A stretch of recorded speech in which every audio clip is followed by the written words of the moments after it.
सर्वप्रथम आपण सर्वांना या ठिकाणी जयंतीच्या शुभेच्छा व्यक्त करतो।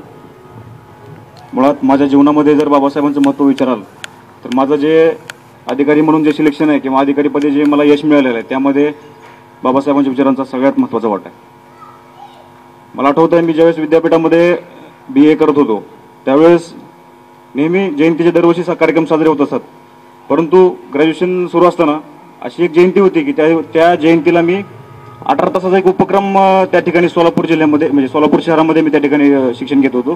तिथे ठेवला होता कार्यक्रम याचा 18 तास अभ्यास करायचा। तर त्या 18 तासा अभ्यास करण्यामध्ये 100-125 विद्यार्थ्यांनी सहभाग घेतला होता। आम्ही 5 विद्यार्थी असे होतो की त्यांनी 18 तास अभ्यास करण्याचं टार्गेट पूर्ण केलं।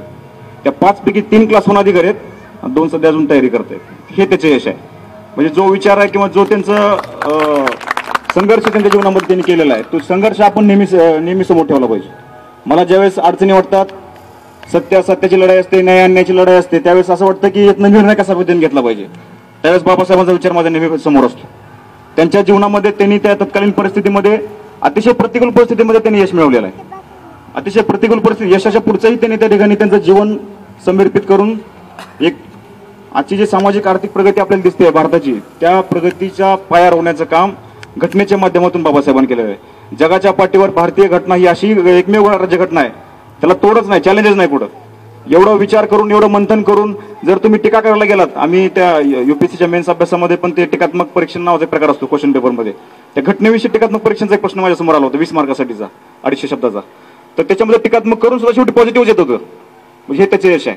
घटनेवरती तुम्ही जर काही लॅक्युनाच काढायला गेलात, कमतरता काढायला गेलात तर शेवटी त्यातून निघत नाहीत, शेवटी परत तेच पहिलंच बरोबर असं त्या पद्धतीने येतात। एवढं टीकात्मक परीक्षण केलं तरी त्या घटनेचं महत्त्व या ठिकाणी एवढं त्याच्यामध्ये आहे।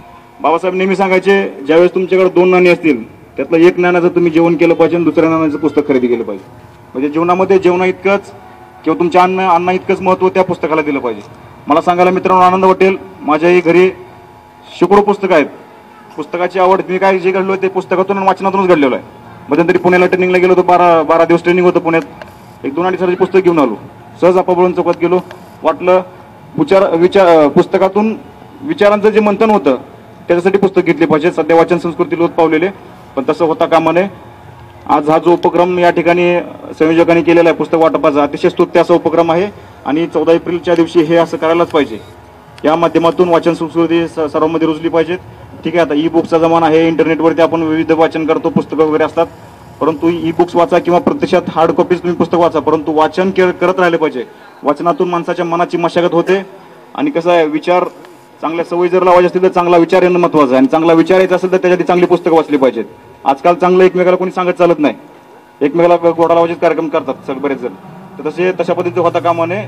जे पुस्तकात दिलेलं आहे ते निरपेक्ष असतं, ते पुस्तकातून आपण आचरणात आणावं। आपल्या स्वभावाला आपल्या विचाराला साजेल अशी पुस्तकं निवडावी, चांगला विचार समाजामध्ये करावा आणि भारतीय संविधानामध्ये जे सांगितलेलं आहे समता न्याय आणि बंधुता हाच विचार सध्या जग तिकडे चाललेला आहे। मानवी हक्काच्या माध्यमातून मानवी हक्काचा विचार असेल, हा आंतरराष्ट्रीय जागतिक पातळीवरतीचा जो विषय आहे तो सगळा न्याय समता आणि बंधुता ह्याच्या भोवती सगळं फिरतोय। त्यामुळं जगाचं जे वाटचाल त्या ठिकाणी चाललेलं आहे त्या पद्धतीने आपण सर्वांनी वाटचाल करावी, समाजामध्ये शांतता राहावी। आजच्या जयंतीच्या निमित्तानं मित्रांनो सगळ्यांनी शपथ घ्यायला पाहिजे, कुठल्याही प्रकारचं व्यसन करणार नाही, कुठल्याही प्रकारचं त्या ठिकाणी वाईट विचार मनामध्ये येऊ देणार नाही।